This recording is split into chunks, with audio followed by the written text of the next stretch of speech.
The image to the left depicts the neural pathways of your brain normally, while the image to the right depicts the neural pathways of your brain when on psychedelics. Good morning. My name is Mackenzie Moffett. My name is Dylan Bacon. My name is Abdullah Rashid. And I'm Grace Keller. And this leads us into the question we will be analyzing today. How will the legalization of psychedelics affect the American East Coast? Well, after weeks of research and collaborating, my teammates and I came to the conclusion that psychedelics should be legalized due to a large political influence, higher mental illness rates, as well as high incarceration rates. Some possible solutions we came up with is that the integration of psychedelics into medical facilities would be very beneficial to treating mental illnesses. Our other possible solution is that the legalization of psychedelics would be very beneficial to lowering crime rates as well as overpopulation in prisons. A main underlying question many people have regarding to psychedelics is how does it affect your brain? How does it cause this euphoric emotion? And the reason resides in the chemical makeup of these psychedelics. For example, mushrooms. But the main psychoactive ingredient in mushrooms is an ingredient called psilocybin. When ingested, psilocybin is broken down into an easier to process chemical we know as psilocybin. When entering the brain, psilocybin enters the brain where it causes something called serotonin reuptake. Serotonin reuptake is when psilocybin causes a block in the neurotransmission of the chemical serotonin, leading to the brain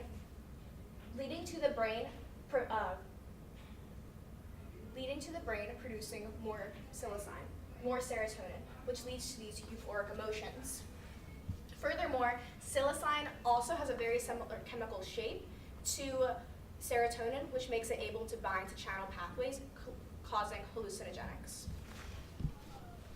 Furthermore, there are multitudes of research suggesting and proving claims of psychedelics curing anxiety after just one use, as well as helping cure depression. Renowned psychologist Timothy Leary first discovered the possible medical uses of psychedelics during his time as a Harvard student. Throughout the years of 1960 and 1962, he conducted what we now know as the Harvard psilocybin experiments. During these experiments, Leary conducted a first test group that consisted of roughly 38 people, all from differing backgrounds, all from different places around the East Coast. All these 38 people were recorded as having some kind of uncanny mental behavior that we now know as fitting the anxiety, depression, or bipolar spectrum. Leary prescribed them psilocybin, which you can see depicted in this image right here. Leary hypothesized that psilocybin could help them come to terms with their repressed emotions by forcing a forced emotional connection through serotonin reuptake. By the end of the first study, 75% of the people reported their uncanny behavioral problems gone just after the first use, with the remaining 25% reporting the experience had changed their outlook on life for the better. Additionally, it has been reported that through microdosing of psilocybin and LSD, microdosing being defined as consuming subperceptual amounts of LSD and psilocybin, nicotine addiction can be stopped. There's also been documentation of using MDMA or LSD as a way to help, as a remedy for PTSD, and this was used up until the 1985, when Nancy Reagan legalized it due to her war on drugs. MDMA was initially manufactured to help Vietnam veterans with their coping with their PTSD after the horrible things I witnessed in Vietnam. To this day, there are still clinics around the world that use MDMA as remedies for helping people with PTSD. My colleague Grace Keller will further elaborate on the therapeutic uses of psychedelics. Similar to MDMA and LSD, psilocybin has been proven to treat mental illnesses like anxiety and depression. Psilocybin mutes traditional areas of the brain and allows your brain to create new links between regions which were once unable to communicate to now essentially do just that, to communicate and freely pass information amongst each other. As you can see in this image, the brain to the left is your brain normally, while the brain to the right is your brain when on psychedelics. You can see that the brain is using parts that it wasn't using before, and there's much more activity. In 2012, a neuroscientist by the name of David Nutt at the Imperial College of London conducted a research and found that people drugged with psilocybin had muted parts of their brain, including a region considered to help with maintaining your sense of self. He believes that the neurological pathways in the sense of self region are overconnected and too strong in people suffering from depression, and believes that by taking psychedelics such as psilocybin, which will loosen these connections and create new ones, can provide intense relief for people suffering from depression. According to a study done by Psychology Today, researchers found that therapy helps communication skills, relationships with families and friends, as well as overall social communication. Additionally, integrating psychedelics into therapeutic uses would not only benefit social well-being, but as well as economic prosperity.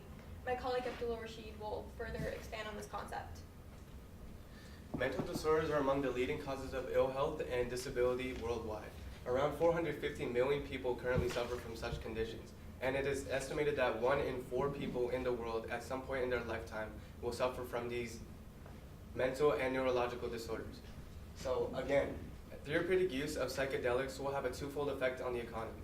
First, the practicing of using psychedelics to treat mental disorders will bring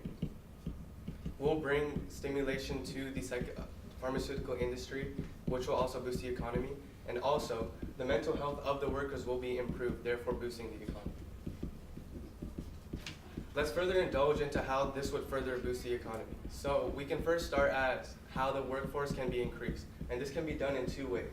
First, number 1, people caught engaged in illegal behaviors regarding drugs will be consequenced through many legal ways, which would include time in jail or prison, and a criminal record which will permanently stay with you your whole life and can inhibit how you get a job and how you can keep your jobs. And also, there's newly published research that says that psychedelic drugs actually may reduce criminal behavior in people. So the data shows that the participants who took psychedelics had a 27% decreased odds of larceny or theft and 22% decreased odds of arrest for a violent crime in the past year. So legalizing psychedelics essentially will keep people out of prisons, hence increasing the workforce and boosting the economy. Decriminalization of psychedelic drugs on the East Coast will bring legitimate sales into the region.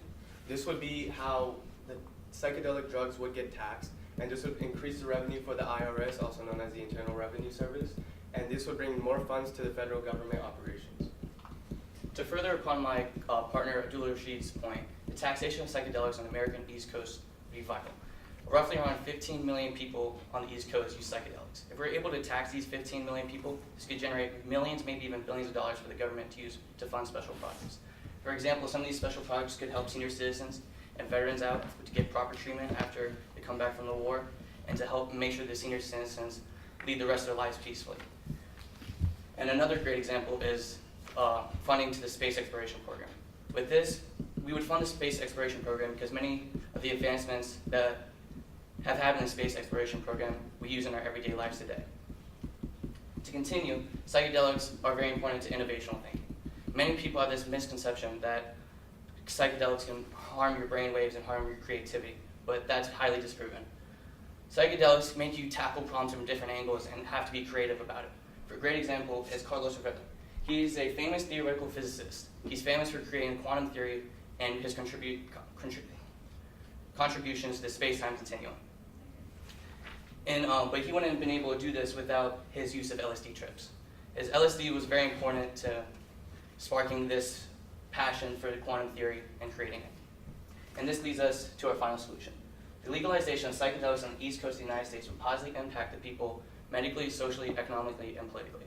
To be more specific, we would set up dispensaries along the East Coast, just like how they have in Colorado and California, but instead of marijuana, it would be psychedelics. Here we'd regulate the taxes, and we'd also make sure people get the proper dosage of psychedelics. And the possible implications of our solution is public opinion at first will not be well received. For example, many parents probably won't think that it's beneficial for their children to have psychedelics legalized for their families. But we believe, and soon they will believe, that the short term and the long term is beneficial to them. And lastly, it will create a more economically prosperous and more peaceful region. Like my colleague Abdullah said, the people who are more economically safe and sound are generally more happier and peaceful. And this creates a stronger sense of togetherness throughout the people. Thank you guys for listening to my presentation. What questions do you have?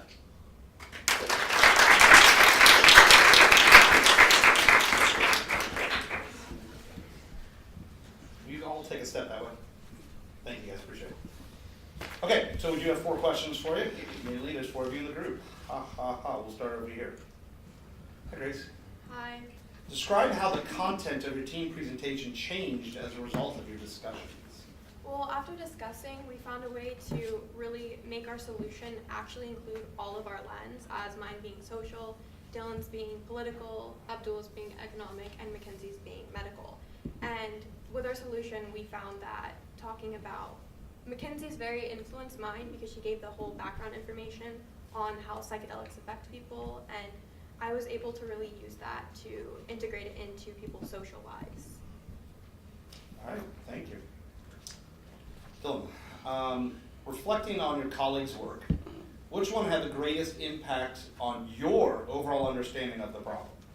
Mine was probably Mackenzie's, because Mackenzie's was more medical, and without her information on the medical uses of psychedelics, we probably wouldn't have an argument to understand why we would legalize psychedelics in the American East Coast.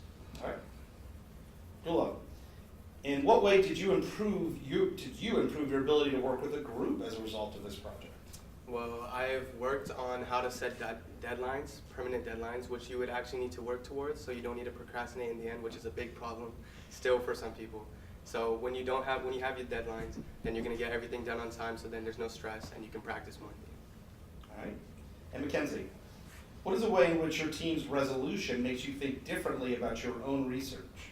My team's resolution makes me think differently about my own research. As Grace previously stated, it includes all of our lenses. My initial focus was only on medical, but our resolution brought in concepts of economic prosperity, political prosperity, as well as social prosperity, to make all the citizens of the East Coast equally as happy. All right, you're good. You guys can breathe.